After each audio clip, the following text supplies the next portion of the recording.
अद्भुत पौराणिक कथा, शिव और सती का प्रेम। दक्ष प्रजापति की सभी पुत्रियां गुणवती थीं, फिर भी दक्ष के मन में संतोष नहीं था। वे चाहते थे उनके घर में एक ऐसी पुत्री का जन्म हो जो सर्वशक्ति संपन्न हो एवं सर्वविजयनी हो। अतः दक्ष एक ऐसी ही पुत्री के लिए तप करने लगे। तप करते करते अधिक दिन बीत गए तो भगवती आद्या ने प्रकट होकर कहा, मैं तुम्हारे तप से प्रसन्न हूँ। तुम किस कारण तप कर रहे हो? दक्ष ने तप करने का कारण बताया तो माँ बोली, मैं स्वयं पुत्री रूप में तुम्हारे यहाँ जन्म धारण करूंगी। मेरा नाम होगा सती। मैं सती के रूप में जन्म लेकर अपनी लीलाओं का विस्तार करूंगी। फलतः भगवती आद्या ने सती रूप में दक्ष के यहाँ जन्म लिया। सती दक्ष की सभी पुत्रियों में सबसे अलौकिक थीं। सती ने बाल्यावस्था में ही कई ऐसे अलौकिक आश्चर्यचकित करने वाले कार्य कर दिखाए थे जिन्हें देखकर स्वयं दक्ष को भी विस्मयता होती रहती थी। जब सती विवाह योग्य हो गई तो दक्ष को उनके लिए वर की चिंता होने लगी। उन्होंने ब्रह्मा जी से इस विषय में परामर्श किया। ब्रह्मा जी ने कहा, सती आद्या की अवतार हैं। आद्या आदि शक्ति और शिव आदि पुरुष हैं, अतः सती के विवाह के लिए शिव ही योग्य और उचित वर हैं। दक्ष ने ब्रह्मा जी की बात मानकर सती का विवाह भगवान शिव के साथ कर दिया। सती कैलाश में जाकर भगवान शिव के साथ रहने लगीं। भगवान शिव के दक्ष के दामाद थे, किंतु किसी वजह से दक्ष के हृदय में भगवान शिव के प्रति बैर और विरोध भाव पैदा हो गया। सावन सोमवार की पवित्र और पौराणिक कथा। एक बार देवलोक में ब्रह्मा ने धर्म के निरूपण के लिए एक सभा का आयोजन किया था। सभी बड़े बड़े देवता सभा में एकत्र हुए। भगवान शिव भी इस सभा में बैठे थे। सभा मंडल में दक्ष का आगमन हुआ। दक्ष के आगमन पर सभी देवता उठकर खड़े हो गए, पर भगवान शिव खड़े नहीं हुए। उन्होंने दक्ष को प्रणाम भी नहीं किया। फलतः दक्ष ने अपमान का अनुभव किया। केवल यही नहीं, उनके हृदय में भगवान शिव के प्रति ईर्ष्या की आग जल उठी। वे उनसे बदला लेने के लिए समय और अवसर की प्रतीक्षा करने लगे। एक बार सती और शिव कैलाश पर्वत पर बैठे हुए परस्पर वार्तालाप कर रहे थे। उसी समय आकाश मार्ग से कई विमान कनखल की ओर जाते हुए दिखाई पड़े। सती ने उन विमानों को देखकर भगवान शिव से पूछा, प्रभो, ये सभी विमान किसके हैं और कहाँ जा रहे हैं? भगवान शकुन ने उत्तर दिया, आपके पिता ने बड़े यज्ञ का आयोजन किया है। समस्त देवता और देवांगनाएं इन विमानों में बैठकर उसी यज्ञ में सम्मिलित होने के लिए जा रहे हैं। इस पर सती ने दूसरा प्रश्न किया, क्या मेरे पिता ने आपको यज्ञ में सम्मिलित होने के लिए नहीं बुलाया? भगवान शंकर ने उत्तर दिया, आपके पिता मुझसे बैर रखते हैं, फिर वे मुझे क्यों बुलाने लगे? सती मन ही मन सोचने लगी, फिर बोली, यज्ञ के इस अवसर पर अवश्य मेरी सभी बहनें आएंगी। उनसे मिले हुए बहुत दिन हो गए। यदि आपकी अनुमति हो तो मैं भी अपने पिता के घर जाना चाहती हूँ। यज्ञ में सम्मिलित हो लूंगी और बहनों से भी मिलने का सुअवसर मिलेगा। भगवान शिव ने उत्तर दिया, इस समय वहां जाना उचित नहीं होगा। आपके पिता मुझसे बैर रखते हैं, हो सकता है वे आपका भी अपमान करें। बिना बुलाए किसी के घर जाना उचित नहीं होता है। इस पर सती ने प्रश्न किया, ऐसा क्यों?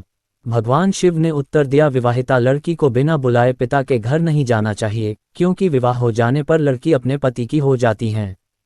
पिता के घर से उसका संबंध टूट जाता है। लेकिन सती पीहर जाने के लिए हट करती रहीं, अपनी बात बार बार दोहराती रहीं। उनकी इच्छा देखकर भगवान शिव ने पीहर जाने की अनुमति दे दी। उनके साथ अपना एक गण भी साथ में भेज दिया। उस गण का नाम वीरभद्र था। घर में सती से किसी ने भी प्रेमपूर्वक वार्तालाप नहीं किया। दक्ष ने उन्हें देखकर कहा, तुम क्या यहाँ मेरा अपमान कराने आए हो? अपनी बहनों को तो देखो, वे किस प्रकार भांति भांति के अलंकारों और सुंदर वस्त्रों से सुसज्जित हैं। तुम्हारे शरीर पर मात्र बाघांबर हैं। तुम्हारा पति श्मशानवासी और भूतों का नायक है। वह तुम्हें बाघांबर छोड़कर और पहना ही क्या सकता है? दक्ष के कथन से सती के हृदय में पश्चाताप का सागर उमड़ पड़ा। वे सोचने लगी, उन्होंने यहाँ आकर अच्छा नहीं किया। भगवान ठीक ही कह रहे थे, बिना बुलाए पिता के घर भी नहीं जाना चाहिए। पर अब क्या हो सकता है? अब तो आ ही गई हूँ। पिता के कटु और अपमानजनक शब्द सुनकर भी सती मौन रहीं। वे उस यज्ञमंडल में गईं जहाँ सभी देवता और ऋषि मुनि बैठे थे तथा यज्ञ कुंड में धू धू करती जलती हुई अग्नि में आहुतियाँ डाली जा रही थीं। सती ने यज्ञमंडप में सभी देवताओं के तो भाग देखे, किंतु भगवान शिव का भाग नहीं देखा। वे भगवान शिव का भाग न देखकर अपने पिता से बोली, पितृश्रेष्ठ, यज्ञ में तो सबके भाग दिखाई पड़ रहे हैं, किंतु कैलाशपति का भाग नहीं है। आपने उनका भाग क्यों नहीं रखा? दक्ष ने गर्व से उत्तर दिया, मैं तुम्हारे पति शिव को देवता नहीं समझता।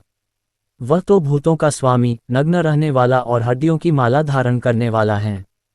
वह देवताओं की पंक्ति में बैठने योग्य नहीं है। उसे कौन भाग देगा? सती के नेत्र लाल हो उठे। उनका मुखमंडल प्रलय के सूर्य की भांति तेजोदीप्त हो उठा। उन्होंने पीड़ा से तिल मिलाते हुए कहा, ओह, मैं इन शब्दों को कैसे सुन रही हूँ, मुझे धिक्कार हैं। देवताओं, तुम्हें भी धिक्कार हैं।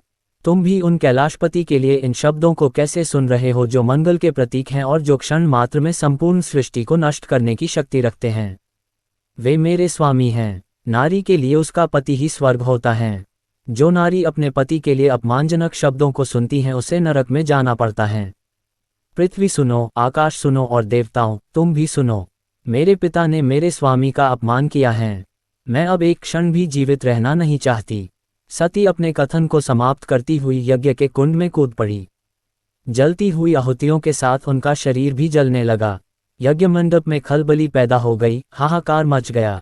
देवता उठकर खड़े हो गए। वीरभद्र क्रोध से कांप उठे। वे उछल उछल कर यज्ञ का विध्वंस करने लगे। यज्ञ मंडप में भगदड़ मच गई। देवता और ऋषि मुनि भाग खड़े हुए। वीरभद्र ने देखते ही देखते दक्ष का मस्तक काटकर फेंक दिया।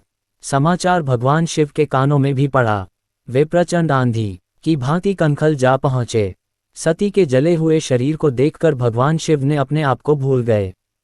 सती के प्रेम और उनकी भक्ति ने शंकर के मन को व्याकुल कर दिया।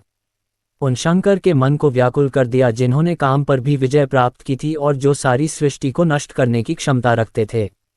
वे सती के प्रेम में खो गए, बेसुध हो गए। भगवान शिव ने उन्मत्त की भांति सती के जले हुए शरीर को कंधे पर रख लिया। वे सभी दिशाओं में भ्रमण करने लगे। शिव और सती के इस अलौकिक प्रेम को देखकर पृथ्वी रुक गई, हवा रुक गई, जल का प्रवाह ठहर गया और रुक गई देवताओं की सांसें। सृष्टि व्याकुल हो उठी। सृष्टि के प्राणी पुकारने लगे, त्राहिमाम त्राहिमाम। भयानक संकट उपस्थित देखकर सृष्टि के पालक भगवान विष्णु आगे बढ़े। वे भगवान शिव की बेसुधी में अपने चक्र से सती के एक एक अंग को काट काट कर गिराने लगे। धरती पर 51 स्थानों में सती के अंग कट कट कर गिरे। जब सती के सारे अंग कट कर गिर गए तो भगवान शिव पुनः अपने आप में आए। जब वे अपने आप में आए तो पुनः सृष्टि के सारे कार्य चलने लगे। धरती पर जिन 51 स्थानों में सती के अंग कट कट कर गिरे थे वे ही स्थान आज शक्तिपीठ माने जाते हैं। आज भी उन स्थानों में सती का पूजन होता है, उपासना होती है। धन्य था शिव और सती का प्रेम। शिव और सती के प्रेम ने उन्हें अमर और वंदनीय बना दिया। सती से बिछड़ने के बाद भगवान शिव ने शरीर पर क्यों लगाए अधजले शव की भस्म? वियोग से गुजर रहे हर मनुष्य को समझना चाहिए जीवन का यह अंतिम सत्य। भगवान शिव भस्म क्यों लगाते हैं? शिव पुराण की एक कहानी के अनुसार जब देवी सती ने दक्ष प्रजापति के हवन कुंड में आत्मदाह कर लिया था तो भगवान शिव सती के अधजले शव को लेकर पूरे संसार में भटक रहे थे। शिव दुख के सागर में डूबकर संसार के प्रति अपनी जिम्मेदारियों को भूल चुके थे। देवताओं को शिव सहित संपूर्ण संसार की चिंता होने लगी थी। ऐसे में भगवान विष्णु ने अपने सुदर्शन चक्र से सती के शव के टुकड़े कर दिए। सती के शव के टुकड़े पृथ्वी पर गिरने के बाद शिव के हाथ में केवल राख ही बची। चिता की इस भस्म को शिव ने सती की याद में अपने शरीर पर लगा लिया। भगवान शिव ऐसे भगवान हैं जो प्रकृति के नियमों पर चलकर बेहद ही साधारण तरीके से रहते हैं। शिव को निवास करने के लिए न ही महल की आवश्यकता और न ही शिव को प्रसन्न करने के लिए कोई विशेष सामग्री की आवश्यकता होती है। सांसारिक छलावों से दूर भगवान शिव प्रकृति की गोद में यानी कैलाश पर्वत पर निवास करते हैं। आप भगवान शिव को पूरे श्रद्धा भाव से धतूरा, बेलपत्र जैसी चीजों से प्रसन्न कर सकते हैं। वहीं भगवान शिव को मोक्ष का देवता कहा जाता है। मोक्ष यानी जीवन मृत्यु के चक्र से स्वतंत्र होकर दुख और सुख से ऊपर उठना। भगवान शिव मृत्यु का उत्सव मनाते हैं, इसलिए तो भगवान शिव चिता की भस्म या राख को अपने शरीर पर लगाते हैं। आपके मन में भी कभी न कभी यह सवाल जरूर आया होगा कि आखिर भगवान शिव चिता की भस्म को अपने शरीर पर क्यों लगाते हैं। आइए जानते हैं इसका रहस्य। भगवान शिव को पसंद नहीं करते थे सती के पिता दक्ष। शिव पुराण में भगवान शिव और सती की एक कहानी वर्णित है। इस कहानी के अनुसार देवी सती के पिता प्रजापति दक्ष भगवान शिव को पसंद नहीं करते थे। शुरुआत में वे अपनी बेटी का विवाह शिव से नहीं करना चाहते थे, लेकिन सती के बहुत समझाने और हटकर बैठने के कारण उन्होंने सती का विवाह शिव से कराया दिया।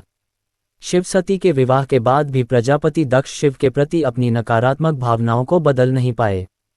एक बार उन्होंने एक विशाल यज्ञ का आयोजन किया, जिसमें उन्होंने सभी देवी देवताओं को आमंत्रित किया, लेकिन अहंकारवश और शिव को नीचा दिखाने के लिए शिव और सती को यज्ञ में आमंत्रित नहीं किया।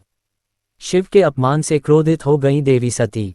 जब सती को यज्ञ के बारे में पता चला तो उन्होंने भगवान शिव को अपने साथ चलने के लिए कहा, लेकिन भगवान शिव ने सती को ये कहकर इनकार कर दिया कि किसी भी आयोजन में बिना निमंत्रण नहीं जाना चाहिए। लेकिन सती ने शिव की बात नहीं मानी और क्रोध में अपने पिता के घर पहुंची।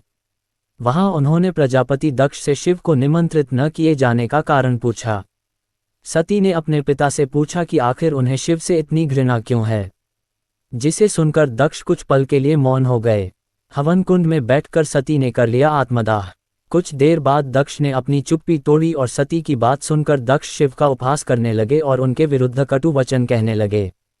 अपने पिता के मुंह से अपने पति के लिए ऐसे कटु वचन सुनकर सती बहुत ही क्रोधित और दुखी हुई। यज्ञ कुंड की अग्नि में कूदकर सती ने अपनी जान दे दी। ये समाचार जब शिव तक पहुंचा तो महादेव बहुत क्रोधित हुए और उनके क्रोध से वीरभद्र अवतार का जन्म हुआ। वीरभद्र ने दक्ष के यहाँ जाकर प्रजापति दक्ष का सिर काट दिया। सती के शव को लेकर कई दिनों तक भटकते रहे महादेव। अपनी पत्नी की मृत्यु के बाद भगवान शिव ने संसार के प्रति सारी जिम्मेदारियों को त्याग दिया। शिव देवी सती का अधजला शव लेकर पूरे संसार में भटकने लगे। शिव के ऐसे रूप को देखकर पूरी सृष्टि को भगवान शिव की चिंता होने लगी। महादेव को सती के शोक वियोग से निकालना आवश्यक हो गया था, इसलिए भगवान विष्णु ने अपने सुदर्शन चक्र से देवी सती के शव के कई टुकड़े कर दिए। देवी सती के टुकड़े पूरे संसार में अलग अलग जगह जाकर गिरे। शव के टुकड़े गिरने के बाद भगवान शिव के हाथ में केवल राख रह गई। भगवान शिव ने इस राख को सती के स्मृति में पूरे शरीर पर मल लिया। भगवान शिव भस्म को शरीर पर लगाकर क्या संदेश देते? त्रिदेवों में से भगवान शिव पर सृष्टि के विनाश की जिम्मेदारी है। विनाश यानी अंत। शिव हमें बताते हैं कि संसार में जिस भी मनुष्य का जन्म हुआ है उसका अंत होना निश्चित है। हमें अंत पर दुखी नहीं होना चाहिए, क्योंकि हर अंत के बाद एक नए जीवन या नए अध्याय की शुरुआत जरूर होती है। मोक्ष के देवता शरीर पर भस्म लगाकर यह संदेश देते हैं कि इस संसार में कुछ भी स्थायी नहीं है, हर चीज का अंत है। अंत में हर चीज को भस्म में परिवर्तित होना ही है। जैसे मानव शरीर का अंतिम सत्य यही है, इसलिए कभी भी अपने रूप, रंग या फिर किसी अन्य सांसारिक चीज पर अहंकार नहीं करना चाहिए।